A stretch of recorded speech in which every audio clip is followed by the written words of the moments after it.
হেই friends, good morning. এই mini ব্লগটা almost 1.5 মাস আগের, মাঝখানে একদম সময় করে উঠতে পারিনি। এনিওয়ে, আজ সকালে ঘুম থেকে উঠে ব্রেকফাস্ট সেরে বসে গেলাম রেডি হতে। একটা ভিডিও শুট করার আছে, যেটা অলরেডি আমার চ্যানেলে পোস্ট হয়ে গেছে। দেন মা আমার জন্য একটা পার্সেল রিসিভ করে আনলো। কি আছে সেটা পরে দেখাচ্ছি। তার আগে চলে গেলাম লুচি ভাজতে। আর আমাদের বাড়িতে লুচি মানে তো সেটা আমিই ভাজবো। এবার বলবে লাঞ্চে লুচি? হ্যাঁ, তার পিছনে একটা রিজন আছে, যেটা ভিডিওর শেষে জানতে বা দেখতে পারবে। সো দুপুরে খাওয়া দাওয়া কমপ্লিট করে পার্সেলটা ওপেন করলাম।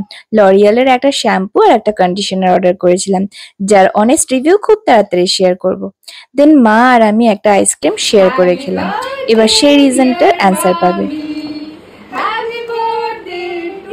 হ্যাঁ, আজ ছিল মামির বার্থডে। সো তার জন্যই একটা ছোট্ট করে সেলিব্রেশন অ্যারেঞ্জ করেছিলাম। একটুকুনি কেক, একটুকুনি পায়েস আর অনেকটা আদর ভালোবাসা। সো আজকের জন্য এইটুকুই। টাটা।